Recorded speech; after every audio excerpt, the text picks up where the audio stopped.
하나님은 영이시니 예배하는 자가 신령과 진정으로 예배할지니라. 아멘.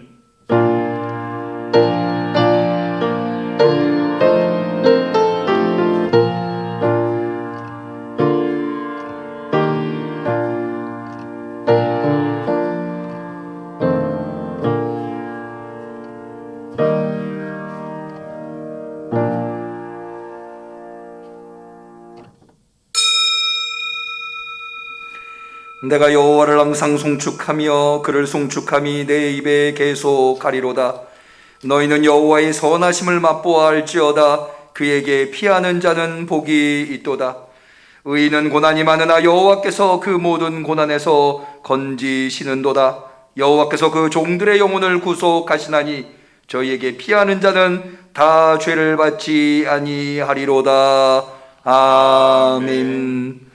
죽을 수밖에 없는 저희들이었으나 예수 그리스도의 모진 고난을 통하여서 우리를 구원으로 인도하여 주신 하나님 아버지 앞에 그럴 뿐만 아니라 여전히 험악한 세상 속에 주님의 보호하심이 없다면 단 한순간도 살아갈 수 없는 저희들이었지만 주님의 한량없는 은혜로 오늘 이 자리에 나올 수 있었기에 신령과 진정으로 진심 어린 감사로 대면으로 비대면으로 예배 올려드리나이다. 우리가 있는 곳 그곳이 하나님이 계신 곳이 되게 하옵소서. 우리가 예배하는 그곳에 하나님의 한량없는 사랑이 가득 채워지게 하옵소서. 예수님의 이름으로 기도 올리옵나이다. 아멘.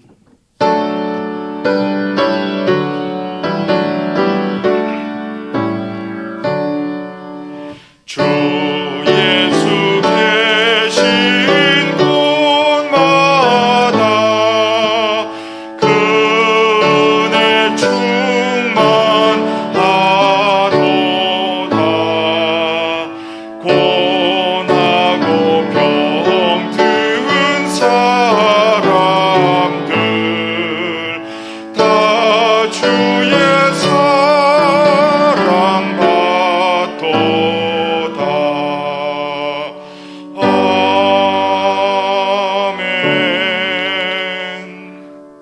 성령을 보내주시사 예배의 주님 되신 하나님 앞에 우리의 신앙을 고백할 때에 전능하사 천지를 만드신 하나님 아버지를 내가 믿사오며 그 외아들 우리 주 예수 그리스도를 믿사오니 이는 성령으로 잉태하사 동정녀 마리아에게 나시고 본디오 빌라도에게 고난을 받으사 십자가에 못 박혀 죽으시고 장사한 지 사흘 만에 죽은 자 가운데서 다시 살아나시며 하늘에 오르사 전능하신 하나님 우편에 앉아 계시다가 저리로서 산 자와 죽은 자를 심판하러 오시리라.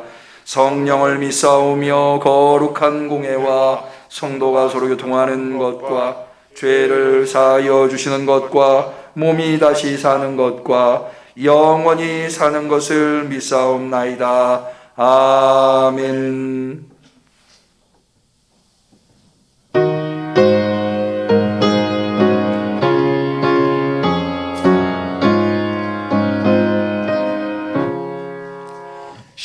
십자가 그늘 밑에 나시기 원하네. 저 햇빛 심히 죄이고 또 짐이 무거워. 이 광야 같은 세상에 늘 방황할 때에 주 십자가의 그늘에 내 쉴 곳 찾았네. 내 눈을 밝히어서 저 십자가 볼 때 나 위에 고생 당하신 주 예수 보인다. 그 형상 볼 때 내 맘에 큰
사랑의 하나님, 감사합니다. 지난 한 주간도 은혜 안에 살게 하시고 온라인과 대면 예배로 하나님께 감사와 영광을 올려드립니다. 결실의 계절 가을이 왔음에도 오랫동안 이어지는 코로나로 인한 일상이 그 끝을 모르는 가운데 저희들은 오늘 또 지치고 힘들어하고 있습니다. 온 성도가 함께 예배하던 지난날의 평범했던 일과 성도 간의 교제가 그립습니다. 주님, 이렇게 코로나로 어려운 역병을 시절을 주님의 음성을 듣게 하시며 속히 어려움이 지나가도록 은혜 내려 주옵소서. 주인 되시는 사랑의 주님, 우리를 긍휼히 여겨 주시옵소서. 세상 앞에 담대하지 못하고 말씀대로 살지 못했음을 고백하고 회개합니다. 더 기도하지 않았고 더 예배하지 않았고 더 섬기지 못한 나약한 믿음 앞에 모든 것을 내려놓습니다. 무릎으로 더 낮아지고 주님 앞에 나가도록 굳건한 믿음을 주시옵소서. 사랑의 주님, 너희 중에 고난 당하는 자가 있느냐, 병든 자가 있느냐 하며 믿음의 기도는 병든 자를 구원하고 의의 간구는 역사하는 힘이 큼이라고 하신 말씀 앞에 승리하게 하여 주시옵소서. 특별히 성도님들의 가정과 직장과 일터와 사업 위에 은혜를 더하여 주시옵소서. 하나님, 간절히 소원합니다. 응암교회가 믿음의 다음 세대를 키우는 젊은이의 교회, 믿음의 꿈을 키우는 주님의 교회로 변화하기를 소망합니다. 담임 목사님과 온 성도님들이 교회의 미래 비전을 앞에 섰고 선교 앞에 앞장서도록 사명을 감당하게 하옵소서. 더 원하옵기는 담임 목사님과 함께 남겨진 금년도 목회 여정이 순종하게 이루어지도록 역사하여 주시옵고 시대에 맞는 방송 선교 사역에도 은혜를 더하여 주시옵기를 원하옵나이다. 말씀을 선포하시는 이 시간 성령님 함께 하시사 너희 행사를 여호와께 맡기라는 말씀 따라서 말씀의 권세의 능력을 더하여 주시옵고 저희들에게는 심령이 변화되고 은혜 받게 하여 주옵소서.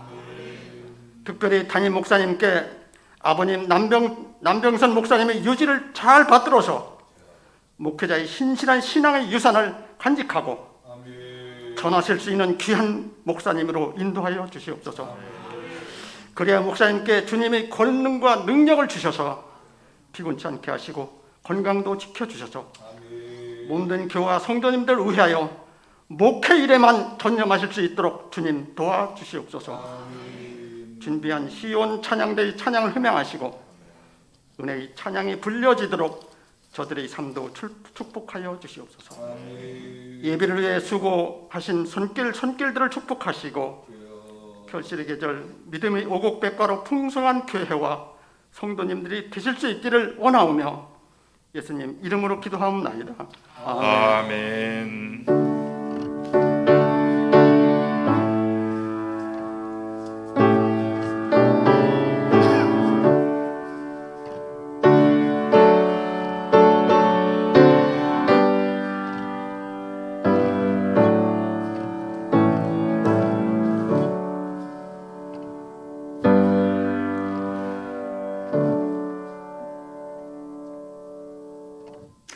하나님께서 우리의 간절한 기도를 들어주시기를 축원합니다. 아멘.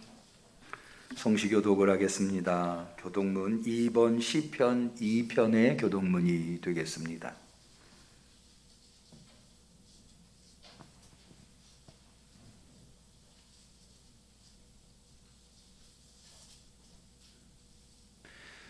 교독문 2번 시편 2편. 어찌하여 열방이 분노하며 민족들이 허사를 경영하는고. 세상에 군왕들이 나서며 관원들이 서로 꾀하여 여호와의 그 기름 받은 자를 대적하며 우리가 그 맨 것을 끊고 그 결박을 벗어버리자 하도다. 하늘에 계신 자가 웃으시며 주께서 저희를 비웃으시리로다. 그때 분을 바라며 진노하사 저희를 놀래어 이르시기를 내가 나의 왕을 내 거룩한 산 시온에 세웠다 하시리로다. 내가 영을 전하노라 여호와께서 내게 이르시되 너는 내 아들이라. 오늘날 내가 너를 낳았도다. 내게 구하라 내가 열방을 유업으로 주리니 내 소유가 땅끝까지 이르리로다. 아멘. 하나님의 말씀은 사도행전 19장 18절에서 20절까지의 말씀이 되겠습니다.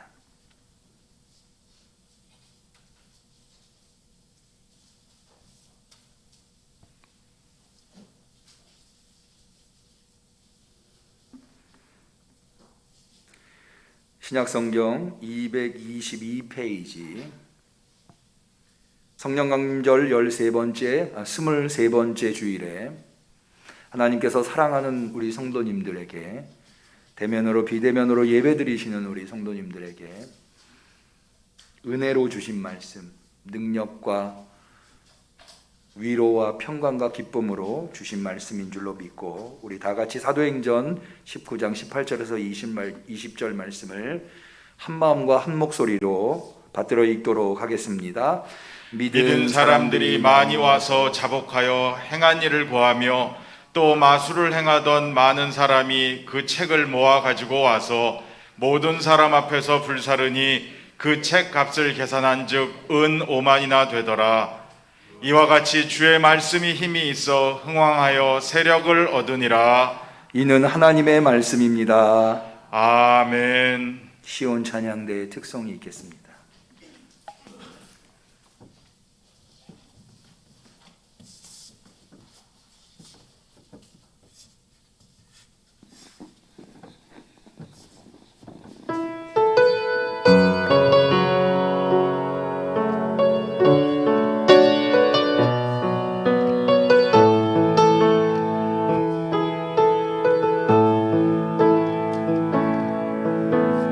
주님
아멘.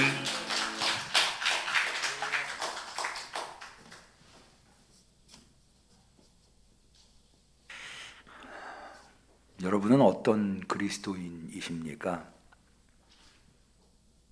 질문의 의도를 뚜렷이 모르시겠죠. 그러면 제가 좀 더 구체적으로 여쭙겠습니다.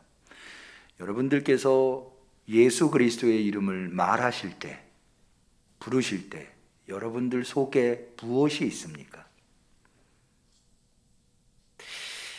이 질문은 생경할지 모르겠습니다만은 대단히 중요한 질문입니다. 왜 그런가 하면 예수님 믿는 사람들을 그리스도인이라고 말하게 된 그 계기가 무엇인가, 역사적 기원이 무엇인가를 추적해 보면 방금 제가 드렸었던 질문, 여러분들께서 예수 그리스도라고 하는 이름을 말하실 때, 부르실 때 여러분 속에 뭐가 있는가, 이게 얼마나 중요한가를 알게 됩니다. 사도행전 11장 26절에 보면 안디옥에 데리고 와서, 바울을 안디옥에 데리고 왔다는 겁니다. 둘이 교회에 1년간 모여 있어 바울과 바나바를 얘기하는 거고요. 큰 무리를 가르쳤고 제자들이 안디옥에서 비로소 그리스도인이라 칭함을 받게 되었더라 라고 되어 있습니다. 그러니까 안디옥 교회에서 처음으로 그리스도인이라고 하는 이름이 생겨났다고 하는 것을 알 수가 있습니다. 이 안디옥 교회는요, 제일 먼저 있었던 교회를 예루살렘 교회라고 하죠. 예수님께서 사도행전 1장 8절 성령이 너희에게 임하시면 권능을 받고 예루살렘과 유대와 사마리아와 땅끝까지 이르러 내 증인이 되리라 했기 때문에 교회의 모태 뿌리는 예루살렘 교회다, 우리가 이제 그렇게 알고 있습니다. 그런데 이 안디옥 교회는 이 예루살렘 교회가 확산되어서 시리아라고 하는 이방 지역에 세워진 교회입니다. 사도행전에는 안디옥이라고 하는 이름의 교회가 두 개가 나오는데요, 하나가 방금 말씀드린 사도행전 11장에서 13장 이런 데 주로 나오는 시리아에 있는 안디옥이고요. 그다음에 이 시리아에 있는 안디옥에서 파송을 받은 바울과 바나바가 복음을 전해서 지금의 터키 지역에 비시디아라고 하는 곳이 있는데 거기에 세워진 안디옥 교회가 있습니다. 그런데 지금 여기 처음 그리스도인이라고 하는 호칭을 갖게 된, 예수 믿는 사람들에게 그리스도인이라 부르게 된 곳은 시리아에 있는 안디옥 교회입니다. 그러면 왜 시리아에 있는 안디옥 교회 성도들을 그리스도인이라고 불렀을까요? 여기에는 배경이 있는데요, 사실 안디옥 교회가 생기기 이전에는 예수를 따르거나 예수를 믿는 사람들은 대부분이 유대인이었습니다. 그리고 예수님도 그렇고 예수님의 제자들도 다 그렇고 유대교를 믿는 사람들이었습니다. 그러니까 예수님과 예수님을 따르는 사람들이 다른 사람들에게는 어떻게 보였는가 하면 유대인이라고 불리거나 유대인으로 보이거나 아니면 유대교인들로 보였던 겁니다. 그러니까 예수님과 예수님의 제자들이 어떤 정체성을 가지고 있던지 상관없이 주변에 있는 사람들이 볼 때는 유대인이라 불러도 큰 차이가 없었고 유대교인이라고 불러도 별반 틀리지 않았던 거죠. 그런데 안디옥 교회, 이 시리아라고 하는 이방 지역의 안디옥 교회가 생기고서부터는 유대인들이 주로 예수님을 따랐는데 이 교회에서는 대부분이 이방인이었던 거예요. 그러니까는 그들을 유대인이라고 부를 수가 없었던 거죠. 왜냐하면 대부분이 이방인이었으니까. 유대인이 오히려 소수였고요. 그리고 이방인들이 있었더라 하더라도 유대교를 믿고 따르는 이방인들이 있었다면 그들을 유대교인이라고 얘기할 수 있었는데 시리아에 있는 안디옥 교회 그리스도인들은, 이 유대교인들은 뭘 가장 중요하게 여기고 강조했는가 하면 율법과 할례거든요. 근데 이방 지역에 있는 교회들은 율법과 할례를 그렇게 중요하게 여기지 않았어요. 그거 괜찮다, 안 해도 된다, 이렇게까지 얘기를 했기 때문에 이 사람들을 유대교인이라고 얘기하기가 어색했던 거예요. 맞지 않았던 거예요. 그러니까 유대인이라고 부를 수도 없고 유대교인이라고도 부를 수 없는 새로운 스트레인지 그룹이, 낯선 그룹이 생겨나게 된 거예요. 이 사람들을 뭐라고 불러야 할까? 이 사람들만 부를 수 있는 호칭이 필요했던 거죠. 그래서 안디옥 교회 성도들을 그리스도인이라고 부르게 되었습니다. 그럼 왜 다른 호칭들도 많잖아요. 오늘날도 우리 예수 믿는 사람들을 뭐 교인이라고 부르기도 하고 성도라고 부르기도 하고 예수 믿는 사람들이라고 부르기도 하고 여러 가지 호칭이 있잖아요. 그런데 왜 안디옥 교회 성도들은 그리스도인, 크리스찬이라고 불렀을까요? 그리스도인이라고 하는 호칭을 왜 선택했을까요? 여기에는 몇 가지 이유가 있는데, 첫 번째는요, 이 사람들은 입만 벌리면 예수 그리스도를 말하는 거예요. 입만 벌리면. 두 번째로는 이 사람들은 예수 그리스도를 따르는 자들이라고 하는 스스로의 정체성이 있었어요. 그러니까 무슨 얘기냐면, 다른 사람들이 나를 뭐라고 부르는 것을 나도 그렇게 인정해야, 우리 성도님들이 저를 목사라고 불러요. 그런데 여러분들이 보시기에도 목사 같아야 목사라고 부를 수 있는 거고, 제가 저 스스로에 대한 정체성을 목사라고 생각해야 그렇게 불리게 되는 거잖아요. 그러니까는 안디옥 교회의 성도들은 외부 사람들이 볼 때도 그리스도인이라고 부를 만했고, 스스로도 나를 그리스도인이라고 부르는 것이 맞다, 이렇게 생각을 한 거죠. 이런 이유들 때문에 그리스도인이라고 하는 호칭을 부르게 되었습니다. 그래서 실제로 사도행전 2장에 보면 그리스도인은 어떤 사람들이냐? 그리스도의 이름을 부르는 자다. 사도행전 2장 21절, 베드로가 오순절날 한 첫 번째 설교인데요, 거기에 아주 유명한, 누구든지 주의 이름을 부르는 자는 구원을 얻으리라. 뭐 한 자가 구원을 얻는다고요? 주의 이름을. 어떤 사람이? 누구든지 주님의 이름을, 그게 이방인이든 유대인이든 아무 상관없어요. 예수님의 이름만 부르면 구원을 얻는다는 거예요. 이게 바로 그리스도인이 된다고. 그러니까는 그리스도인이라고 하는 것과 주의 이름을 부르는 것과 일치하는 거죠. 동의어로 생각했었다는 거예요. 실제로도 그리스도인들은 참으로 예수 그리스도라고 하는 이름이 대단히 중요해요. 그리스도인들에게. 왜 그런가 하면, 자, 무엇보다도 여러분, 우리 다 세례 받았죠? 세례 받을 때 누구의 이름으로 세례를 받나요? 사도행전 2장 38절, 베드로가 가로되 너희가 회개하여 각각 예수 그리스도의 이름으로 세례를 받고, 물론 성부, 성자, 성령의 이름으로 세례를 받습니다. 근데 가장 중요한 게 예수 그리스도의 이름으로 세례를 받는다는 거예요. 그러니까 우리는 세례 받을 때부터 뭘 불렀어요? 예수 그리스도의 이름을 부른 거예요. 두 번째로는요, 이 그리스도인들은 자기가 예수 그리스도의 이름으로 세례를 받았을 뿐만 아니라 다른 사람한테도 예수 그리스도의 이름을 많이 말합니다. 그리스도의 이름을 전하는 거죠. 사도행전 5장 40절, 여기는 베드로가 복음을 전하다가 사내들인 공회원, 당시에 사법부, 행정부, 입법부 3권을 모두 다 가지고 있는 막강한 유대인 권력기관이 사내들인 공회였는데요. 이 사내들인 공회원들이 베드로를 체포해 옵니다. 혼란스럽게 만드는 사람이라고 해서, 사회를. 그래서 베드로를 불러다가 베드로가 하는 일을 못하게 하자라고 해서 협박을 하는데요. 뭐라고 협박을 하느냐? 채찍질하여 예수의 이름으로 말하는 것을 금했다는 거예요. 그러니까는 이 사람들이 볼 때에 베드로는 뭐 하는 사람이었어요?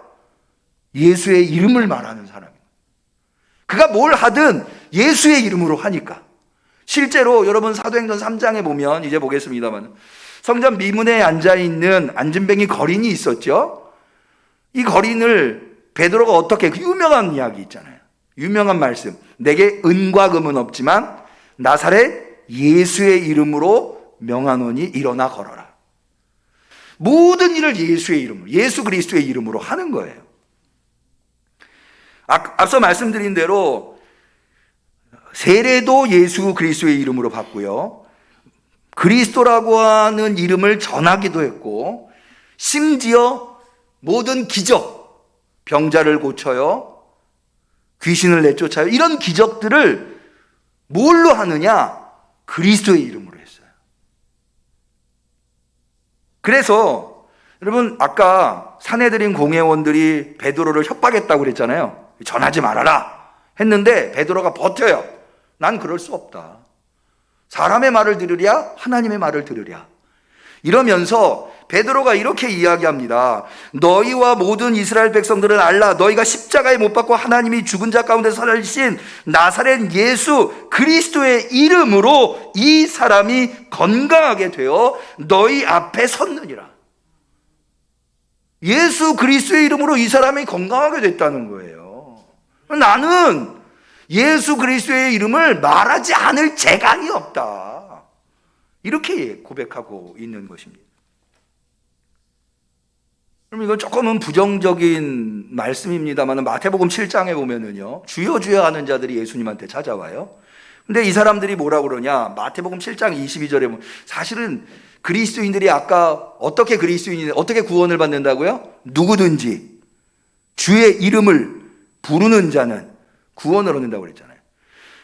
입만 벌리면 주의 이름을 부르는 거예요. 그래서 여기도 그런 사람들이 오는 거예요. 마태복음 7장, 그날에 많은 사람이 나더러 이르되 주여 주여, 우리가 주의 이름으로 선지자 노릇하고 주의 이름으로 귀신을 쫓아내며 주의 이름으로 많은 권능을 행차. 3번이나 주의 이름으로 주의 이름으로 주의 이름.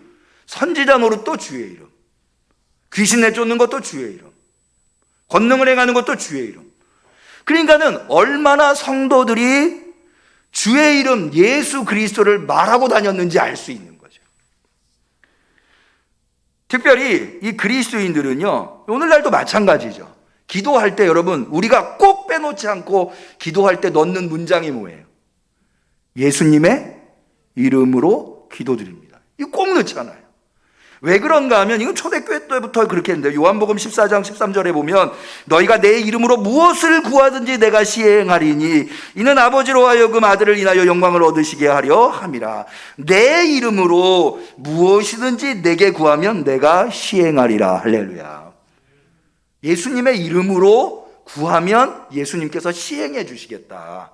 그래서 오늘날까지 2000년의 역사 속에 예수님의 이름으로 우리가 기도드립니다. 아멘. 이렇게 끝내는 거예요.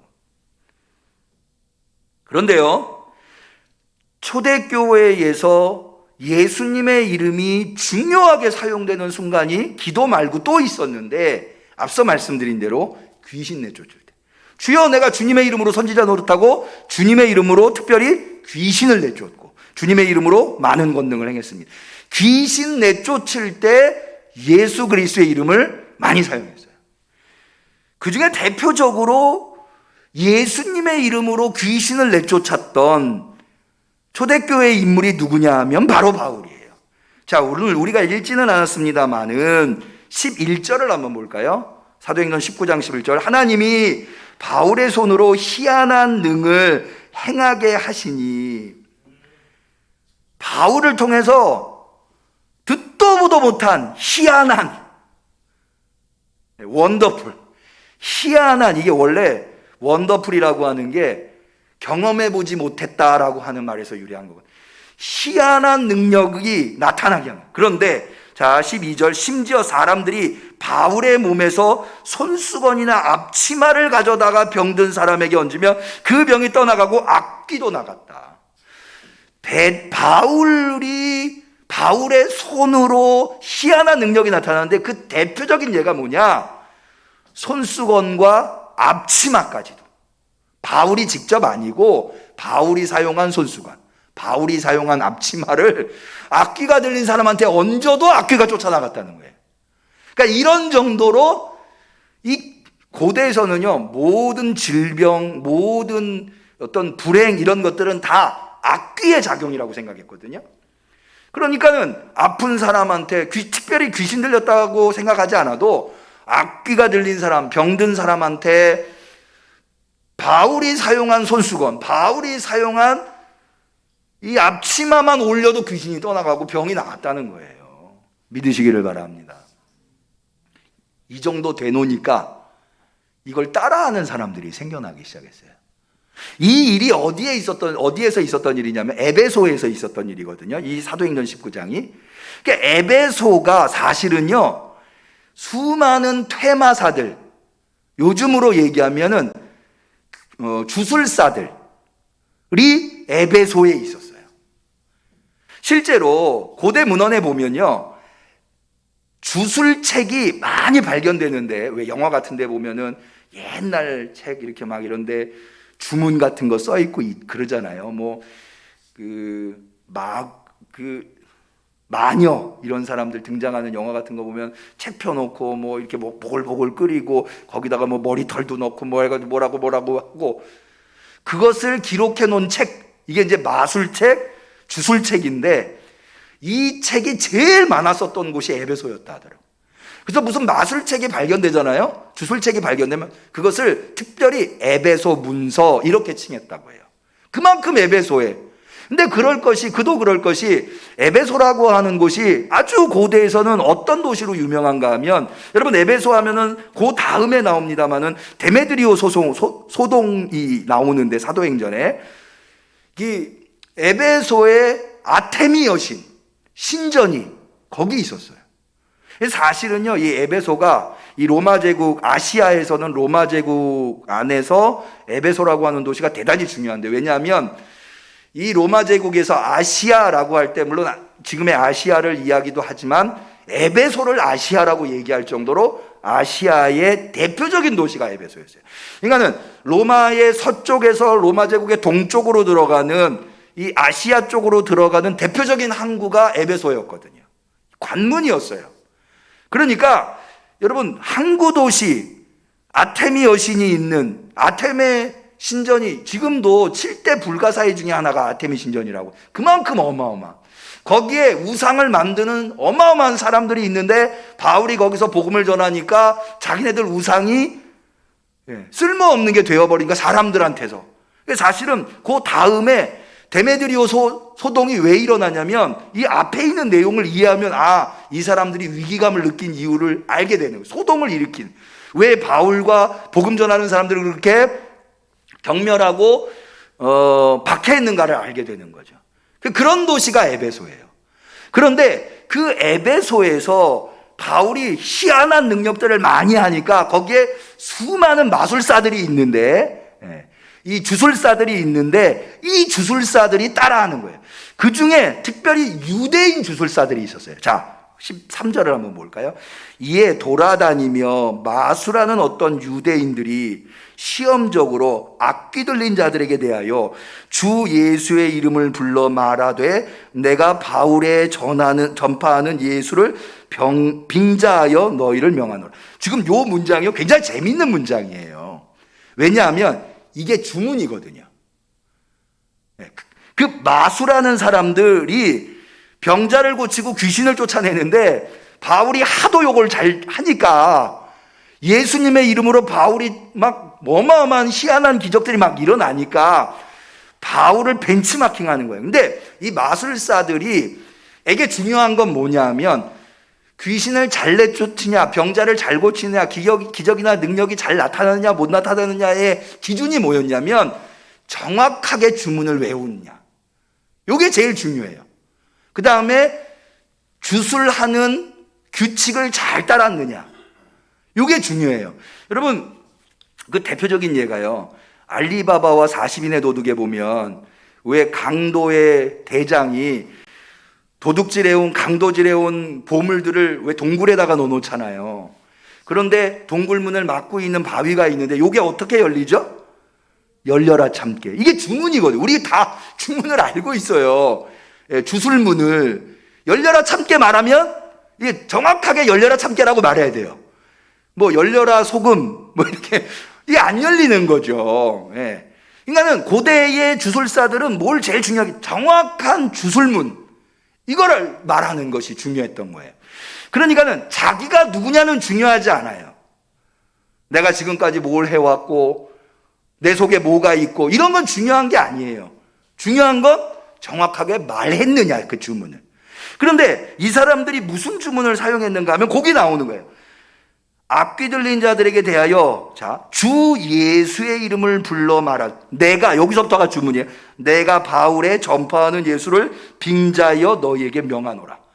이러고는 귀신을 내쫓은 거예요. 이게 주문이에요. 네.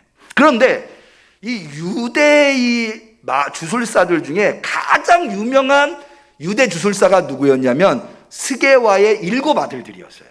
왜 그랬느냐? 자, 그 다음에 14절을 한번 볼까요? 유대의 한 제사장 스게와의 7 아들도 이 일을 행했어요. 이 사람들이 왜 에베소에서 제일 유명했냐면 주술사들 중에 그 사람들은 누구래요? 제사장. 한 제사장. 이게 재밌는 내용이에요. 왜냐하면 여러분 보세요. 제사장은 뭐 하는 사람이에요? 제사 드리는 사람이죠. 제사 드리려면 뭐가 있어야 돼요? 성전이 있어야 돼요. 유대인들한테 성전 어디 있나요? 예루살렘에. 그런데 이 사람은 지금 어디서 제사장이라고 얘기해요? 에베소에서. 이방 지역에서. 그러니까 아마도 이 스게와의 7 아들들, 이 7 아들들은 자기가 제사장 가문이라고 말함으로써 거기에서 얻는 네임 밸류, 그걸로 유명해진 것 같아요. 그러면서 귀신을 내쫓아서 사람들한테 호감을 얻고 금품을 얻을 그런 유명한. 그런데 자기가 보니까 바울이 예수님의 이름으로 귀신을 너무 잘 내쫓는 거예요. 그러니까 잘 지켜본 거죠. 어떻게 내쫓나. 그러고는 정확하게 주문을 기억한 거예요. 거기 뭐라고? 내가 바울의 전파하는 예수를 빙자하여 너희를 명하노라. 이렇게 주문을 만든 거예요. 그리고는 이제 악귀를 내쫓으려고 그 주문을 외친 거죠. 나가겠거니. 근데 어떻게 된지 아세요? 자, 그 다음에 16절. 결과가 참 흥미롭습니다. 악귀 들린 사람이 그 2 사람에게 뛰어올라 억제하여 이겼어요. 자, 악귀 들린 사람이 오히려 그 스게와의 아들들에게 뛰어올라가서 억제했어요. 자, 그러니까 귀신을 내쫓는 사람이 귀신 들린 사람한테 올라가서 억제한 게 아니고 귀신 들린 사람이 귀신을 내쫓는 주술사들 위에 올라가서 억제. 여러분 그 검은 사제들이나 이런 데 보면 귀신 내쫓는 사제들이 나오고 신부들 나오거든요. 그럼 귀신 들린 사람을 침대에다가 묶어놓고 사제가 그 위로 올라가요. 그리고 어깨를 눌러요. 억제하는 거죠. 그렇게 해서 귀신을 내쫓거든요. 그런데 여기는 어떻게 됐어요? 이게 역전된 거예요. 귀신 들린 사람이 오히려 귀신 내쫓는 사람 위에 올라가서 역전. 그러니까는 어떻게 되냐? 이 스게와의 아들들이 다음에 볼까요? 16절. 억제하여 이기니 저희가 스게와의 아들들이 상하여 벗은 몸으로 그 집에서 도망가네. 요 문장도 참 재밌는 게요. 흥미로운 게요. 거기 집에서 도망했다고 돼 있잖아요. 사실 요 앞부분을 잘 보면은요, 이 스게와의 아들들이 악귀를 내쫓을 때 집에 들어가서 내쫓았다는 내용이 없어요. 아무리 찾아봐도. 도망갔는데 집에서 도망갔다는 거예요. 근데 사실은 이게 귀신이 쫓겨나갈 때의 상황을 묘사한 거예요. 귀신을 퇴마사가 억제하면요, 귀신이 자기 집으로 생각했었던 그 사람한테서 상처를 입고 도망가는 거죠. 근데 그 장면이 귀신한테서 나타나는 게 아니라 누구한테서 지금 나타나요? 귀신 내쫓는 제사장 가문에 속해 있다고 하는 유명한 퇴마사 주술사인 스게와의 아들들한테서 나타난 거예요. 역전이 된 거죠. 그러니까 여러분 보세요. 예수 그리스도의 이름을 이 사람들은 올바로 사용한 게 아니고 잘못 사용한 거죠. 예수 그리스도의 이름을 잘못 사용해서 오히려 귀신을 쫓아낸 게 아니라 귀신에 의해서 쫓겨나간 거예요. 그러니까 이 이야기를 보면 우리는 뭘 깨달을 수 있냐면, 예수 그리스도의 이름을 부르는, 여러분 앞서 말씀드렸죠. 그리스도인이 어떤 사람들이라고요? 주의 이름을 부르는 자들이에요. 주의 이름을 부르는 자들인 우리들이 주의 이름을, 그리스도의 이름을 부를 때 우리는 누구인가? 내 안에 무엇이 있는가? 자, 이 악귀가요, 스게야의 아들들한테 말을 해요. 내가 바울의 전파하는 예수를 빙자하여 너희를 명하노라.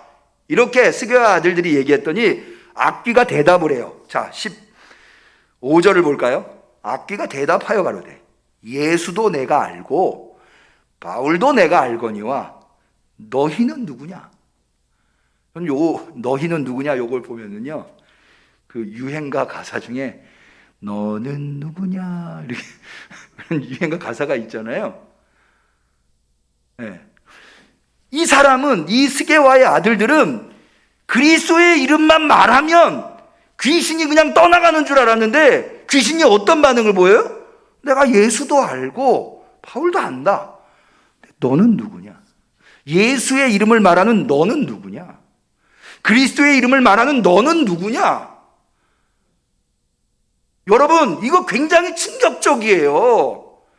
어쩌면은요, 귀신은 내가 예수의 이름을 말하는 내가 누군지 정확하게 알고 있는지 몰라요. 내가 주님 앞에 나와서 기도할 때 예수의 이름을 불러요. 그런데 그때 귀신은, 악귀는 너 지금 예수의 이름으로 기도하지만 넌 누구냐? 넌 정말 바울처럼 그 예수의 이름을 믿느냐? 그 예수 그리스도의 이름을 믿고 그 예수를 그리스도로 고백하냐? 진심으로 참이냐? 참말이냐? 네 예수 그리스도의 이름이 참말이냐? 거짓말이냐? 지금 그걸 묻고 있는 거예요. 너 찬양할 때 예수 그리스도의 이름을 말하는데 그렇게 말하는 너는 누구냐? 그럼 누구십니까? 예수님의 이름을 지금 오늘도 많이 말하셨을 거예요. 그럼 여러분 누구십니까?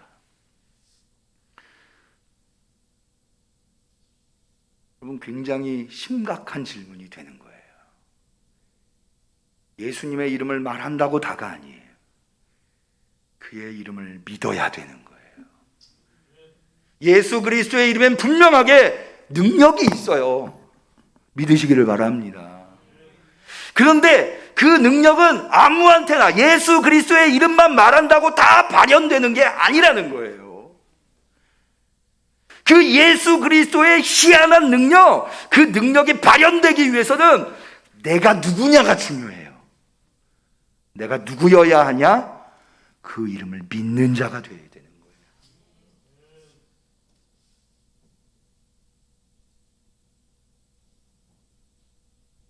여러분, 앞서 제가 성전 미문에 앉아서 구걸하던 안진뱅이 거린에게 베드로가 은과 금은 없지만 내게 있는 것으로 내게 주노니 나사렛 예수의 이름으로 일어나 걸어라 그랬잖아요. 그런데요, 그 이름만 사용했다고 그 사람이 걸은 게 아니에요. 그로 인해서 많은 사람들이 베드로한테 모여서 이른바 솔로몬 행각 설교를 베드로가 해요. 그게 사도행전 3장에 나오는데요. 그 사람이 일어나 걷게 된 경위에 대해서 먼저 설명을 해요. 이걸 이렇게 표현하고 있어요. 사도행전 3장 16절에 그 이름을 믿음으로, 그 이름이 너희 보고 아는 이 사람을, 즉 안진뱅이 거린이 일어나 걸어다니는 거를 걸어다닐 수 있도록 성하게 하였나니 예수로 말미암아 난 믿음이 너희 모든 사람 앞에서 이같이 완전히 낫게 하였느니라. 그러니까 그 이름만 있어서는 안 되고요, 그 이름을 진심으로 믿는 그 자가, 그런 그리스도인이 예수 그리스도의 이름을 말할 때 그 말이 참 말이 되는 거고, 참 말이 능력이 나타나는. 그럼 거짓말은 절대 능력이 나타날 수 없어요. 부활하신 예수님께서 마가복음 16장에 제자들한테 이렇게 말씀하십니다. 17절, 믿는 자들에게는 이런 표적이 따르리니 저희가 내 이름으로 귀신을 쫓아내며, 전제가 뭐예요? 믿는 자들에게는. 이런 표적이 따르는 거예요. 여러분, 우리는 종교개혁의 후예들이고 지금 10월은 종교개혁 주일이에요. 지난주에 이 종교개혁 주일에 우리가 회개가 무엇인가에 대해서 말씀을 나눠봤어요. 그런데 오늘은 이 종교개혁의 달에 여러분들한테 이 신비주의, 주술과 마술, 사실은 이런 주술과 마술에 매여 있었던 천주교로부터 분연히 그것을 거부하여 일어난, 그래서 그 신비주의를 거부하고 십자가를 바라보게 된 신앙이 바로 종교개혁의 신앙이라고 말할 수 있어요. 여러분, 우리 사실은 개신교도 마찬가지지만 신앙, 예배의 가장 중요한 부분이 초대교회로부터 성만찬이 대단히 중요한 부분이에요. 그래서 여러분, 캐톨릭의 혹시 미사를 보신 경우가 있는지 모르겠는데 가운데 놓여 있는 상이요, 원래 이게 성찬상이에요. 그래서 말씀을 전하는 분은, 사제가 말씀을 전할 때 사실은 사이드에 있어요. 성찬상이 가운데 있고 사이드에 있어요.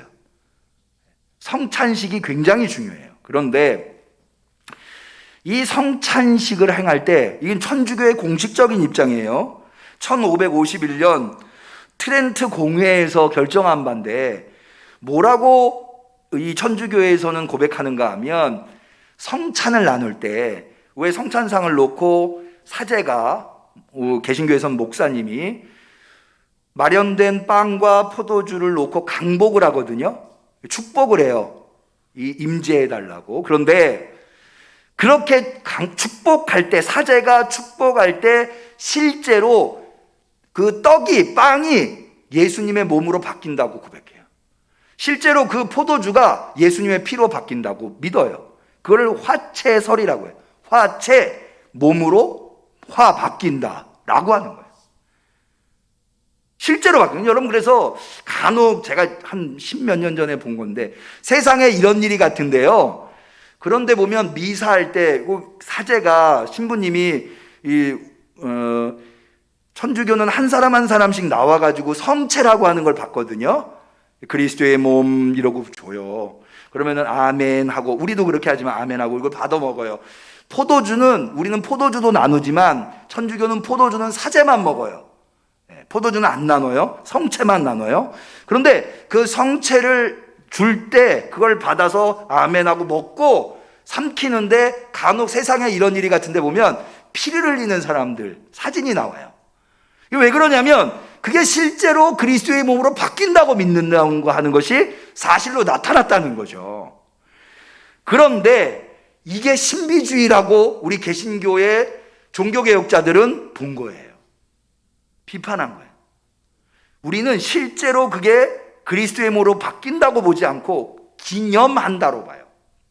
그러니까는 이게 뭐냐면, 빵이 실제로 예수님의 몸으로 바뀌는 게 아니고 포도주가 예수님의 피로 바뀌는 게 아니라, 우리는 빵을 통해서 예수님의 십자가에 찢기신 몸을 기념하는 거고, 포도주를 통해서 예수님이 십자가 위에서 흘리신 피를 기념하는 거다. 근데 저는 이게 맞다고 생각을 해요. 물론 제가 개신교의 목사니까 그럴지 모르겠지만, 왜 그러면 성경에 기념하라고 되어 있거든요. 고린도전서 11장 23절에 바울은 고린도 교회 성도들한테 이렇게 얘기해요. 내가 너희에게 전하는 것은, 지금부터 말하는 것은 주께 받은 거라는 거예요. 예수님한테 받은 거라는 거예요. 그 주 예수께서 잡히시던 밤에 떡을 가지사 축사하시고 떼어 가라사대, 이것은 너희를 위하는 내 몸이니 이것을 행하여 나를 기념하라. 기념하라고 그랬거든요. 또 25절, 식후에 또한 이와 같이 잔을 가지시고 가라사대, 이 잔은 내 피로 세운 새 언약이니 이것을 행하여 마실 때마다 나를 기념하라. 기념하라고 그랬거든요. 그래서 우리가 기념하는 차원에서 그것을 행하는 것이다 라는 것이 바로 개신교의 신앙 고백이에요. 그게 실제로 예수님의 몸으로 바뀌거나 예수님의 피로 바뀌는 게 아니고, 그러니까 이건 뭘 알 수 있어요? 그런 신비주의적인 것, 이런 것들을 거부하는 거죠. 그게 개신교의 전통이라는 거예요.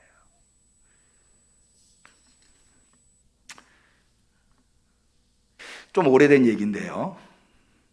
저희 어머님께서 부동산에서 제 이름으로 뭔가를 쓰셔야 될 상황이 되셨나 봐요.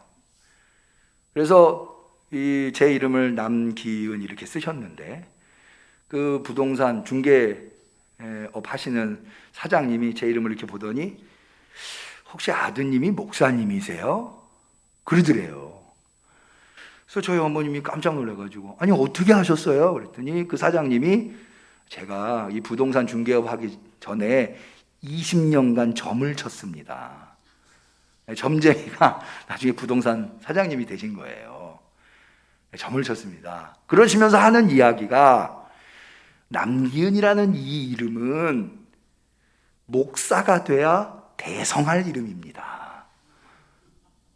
이 순간에 아멘 하시는 건 아니에요. 예. 이 점쟁이가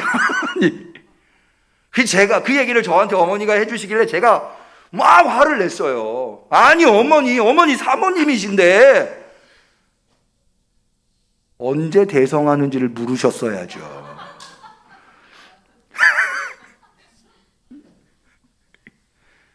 안타까운 사실은요, 그리스도인들 중에도 여전히 주술 같은 것, 여전히 점 보러 다니고 말이죠. 그런 사람들이 있어요. 여러분 오늘 본문 다시 한번 볼까요? 우리가 읽은 18절로. 그래가지고 그 일이 막 에베소에서 야 스게와의 아들들이 이렇게 창피를 당했대라고 막 퍼져나가니까 여러 현상들이 나오는데요. 그 중에 18절, 믿는 사람들이 많이 와서, 여기 믿는 사람 누굴 얘기하냐? 그리스도인들을 얘기해요. 에베소에 살다 보니까 예수를 믿는데도 많이 와서 자복하고, 자복에 스스로 엎드렸다, 회개하는 장면이에요. 행한 일을 고하며, 뭘 고했냐? 하나님 잘못했습니다. 내가 예수 믿는다고 했는데 저 스게와 아들들처럼 주술을 행했습니다. 그거 고하는 거예요. 그리고는 거기에 있는 사람들이 집에서 가보로 쓰는 주술책들을 모아다가 불살라 버렸어요. 이게 어마어마했다는 게, 자 거기에 보면 그 불살른 책값을 다 합치니까 얼마라고요? 5만, 은 5만이에요. 은 5만. 이게 얼마나 되냐면요,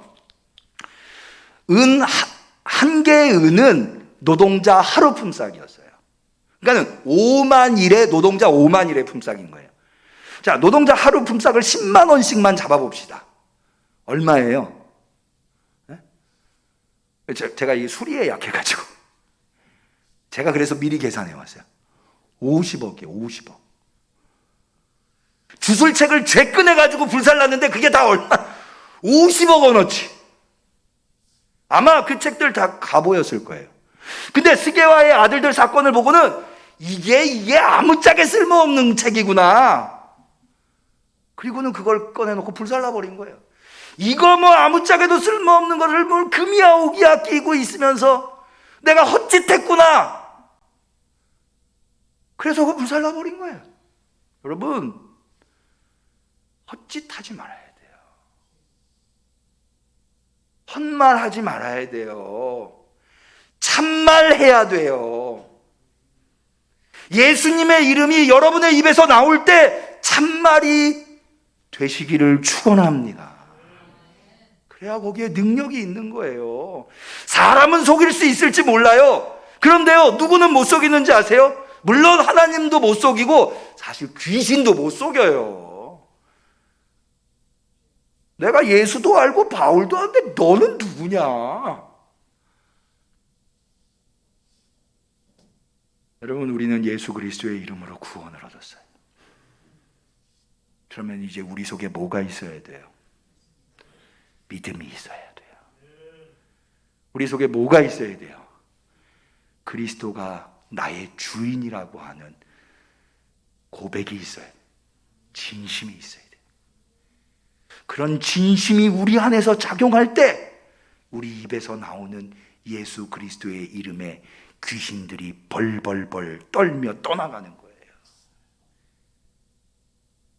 예수 그리스도는 우리에게 어떻게 구원을 베풀어 주셨습니까? 십자가에. 그래서 우리의 신앙은 신비한 주술이나 마술이나 신비주의가 아니라, 그게 흥미롭죠. 막 기적이 일어나고 귀신 떠나가고 이런 거 보면 얼마나 흥미로워요. 신기하고. 근데 우리의 신앙은 거기를 향해서 있어서는 안 되고 십자가를 향해 있어야 돼요. 내 안에 확고부동한 십자가, 그 십자가 위에서 나를 구원해 주셨고, 그래서 오직 예수님만이 나의 참 구세주다, 나의 주인이다. 그게 내 안에 진심으로 있을 때, 그런 내가 예수 그리스도를 고백할 때 귀신이 떠나가고 그리스도의 이름의 능력이 나타나는 것을 깨달으시기를 축원합니다. 기도하시겠습니다. 하나님 아버지, 오늘도 우리에게 귀한 말씀으로 우리가 그리스도인으로서 주님의 이름을 하루에도 수도 없이 부르건만 어떻게 주님의 이름을 불러야 하는지를 알게 하시니 감사합니다. 주님의 이름을 말하는 저희들이 진심으로 주님을 믿었는지, 그리스도를 믿었는지, 그리스도를 따랐는지, 그게 진심이어서 내 입에서 예수 그리스도라고 하는 이름이 나올 때 그게 참말인지 헤아리지 못했습니다. 이제 말씀을 통하여 우리 속에 있는 것을 비추어 봅니다. 우리를 도우시는 성령님, 우리 안에서 역사하시사 진심으로 주님을 믿고 주님을 섬기며 주님을 따르게 하옵소서. 예수님의 이름으로 기도 올리옵나이다.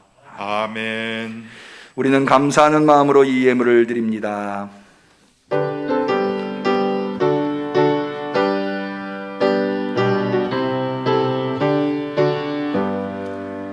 주 없이 살 수 없는 죄인의 구주여, 그 귀한 보배 피로 날 구속하시니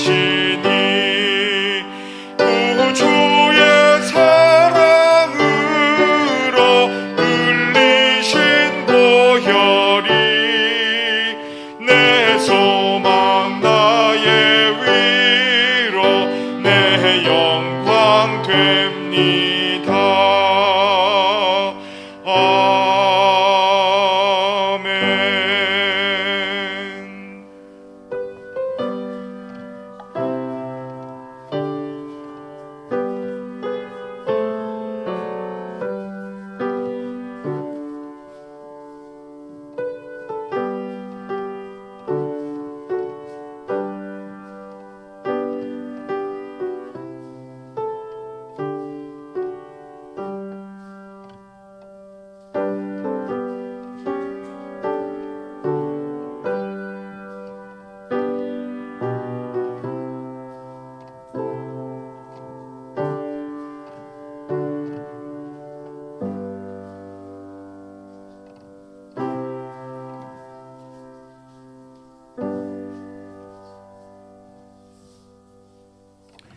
주님 앞에 귀한 예물 드린 손길이 있습니다. 11조 예물, 선교원금, 복주원금, 건축원금, 주정원금, 성미원금, 태광저 집사님, 생일을 맞아 늘 건강 주심에 하나님께 감사드립니다. 유기성 권사님, 예서의 해리와 예서의 삶을 주관하시고 책임져 주옵소서. 김상중, 김미영 집사님, 김이삭 성도님, 남성천, 남은미, 남동현 성도님, 김태현, 김사랑 성도님, 김성희 권사님, 이완순 집사님, 무명으로 여호와 일의 하나님 감사합니다. 정길순 집사님, 이선영 성도님, 한종순 사모님, 손주영 성도님, 무명으로 모든 장례 일정을 잘 마치게 하심을 감사합니다. 다시 만날 것을 고대하며 천국 소망으로 살아가게 하옵소서. 고 남병선 원로 목사님의 유족 일동이 봉헌해 주셨습니다. 드린 예물을 위하여 기도합니다. 우리에게 허락받을 수 없는 놀라운 능력의 이름을 주신 예수 그리스도시여, 그 예수님을 믿고 구원을 얻어서 이제 그 능력의 이름 앞에 부복하여 예배 드리는 성도들이 여기 있나이다. 주님의 은혜에 천분지일 만분지일도 갚을 길이 없으나 조금이라도 주님이 베푸신 은혜에 보답고자 우리의 마음과 정성을 다하여 예물을 준비하여 올려드리나이다. 주님, 이 종이 간절히 기도하옵기는 주님이 누구보다도 이 예물이 어떻게 마련되었는지 잘 아십니다. 예물을 받아 주옵소서. 예물을 능력 있게 사용하여 주시옵소서. 이 예물이 사용되는 곳에서 결핍이 해결되게 하옵소서. 그리스도의 사랑이 전달되게 하옵소서. 무엇보다도 구원이 이루어지게 하옵소서. 우리 성도들, 이 예물 마련하는 것 쉽지 않았습니다. 그러하기에 이제 저들이 하는 일이 어려워지지 아니하도록, 드려서 부족한 것이 아니라 오히려 드린 자들이 베풀고 나누는 기적이, 신비한 일이 생기게 하옵소서. 그리하여서 저들의 삶이 세상 사람들한테 귀감이 되게 하옵소서. 주님, 예배에 대면으로 비대면으로 참여하면서 또 비대면으로 정성껏 주께 예물 드린 성도들도 기억하여 주옵소서. 저들의 마음을 만져 주옵시고 저들의 중심에 있는 것을 헤아려 주시옵시사. 주님께 비록 나와 예배드리지 못하는 비대면으로 예배드리지만 대면으로 나온 것과 다를 바 없는 은혜를 베풀어 주옵소서. 주님, 예배드리는 우리 성도들의 중심에 어두움이 있습니까? 오직 빛이신 주님만이 그 어두움을 해결할 수 있는 줄로 믿습니다. 육신의 어두움을 해결해 주옵소서. 가정의 어두움을 해결하여 주시옵소서. 생업의 어두움을 해결하여 주옵소서. 그리하여서 두려움과 걱정과 염려, 근심은 다 사라지고 햇살이 찬란하게 빛나는 어느 봄날처럼 우리의 삶이 하나님의 따사로운 은혜로 가득 찬 기쁜 날들이 되게 하옵소서. 감사하며 축복하며 예수님의 이름으로 기도 올리옵나이다. 아멘.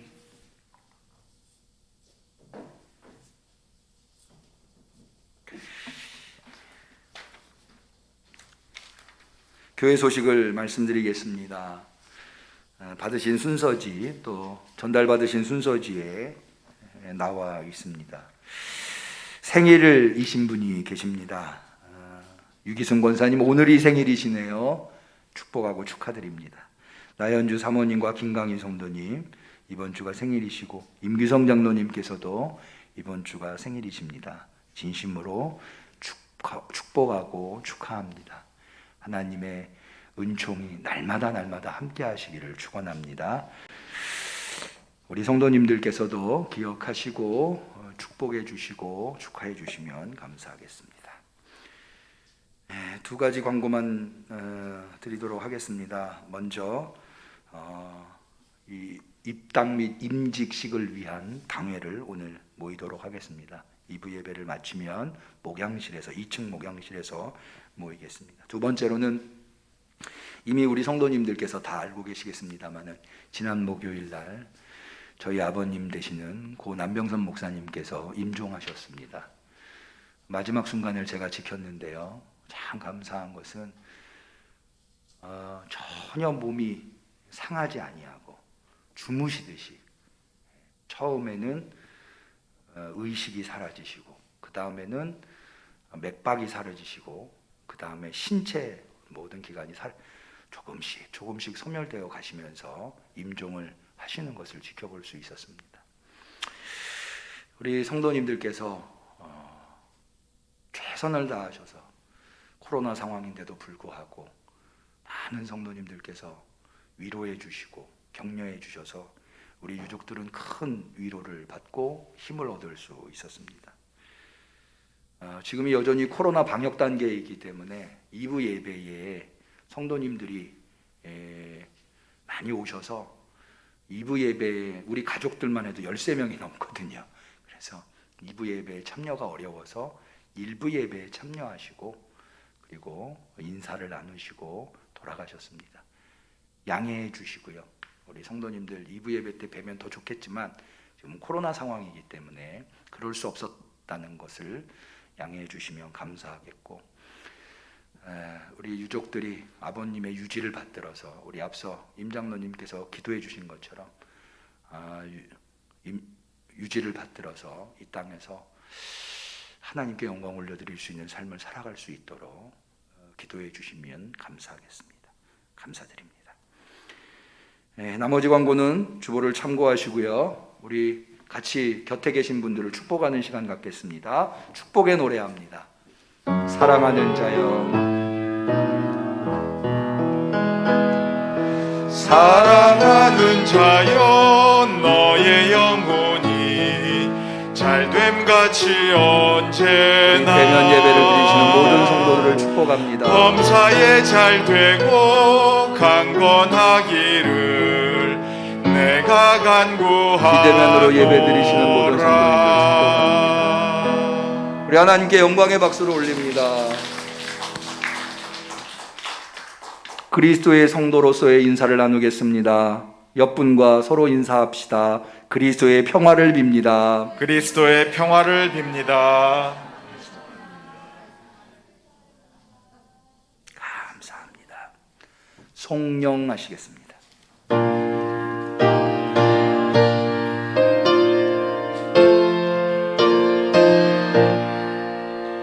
이 천지가 만물들아 복 주시는 주 여호와 전능성부 성자 성령 찬송하고 찬송하세.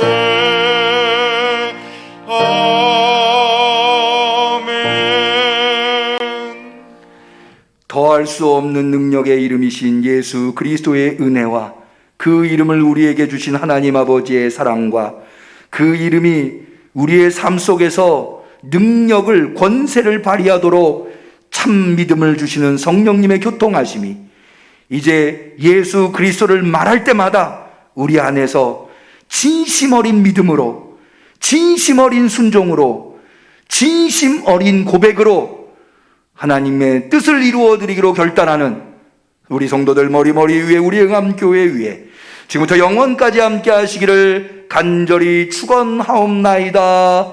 아멘.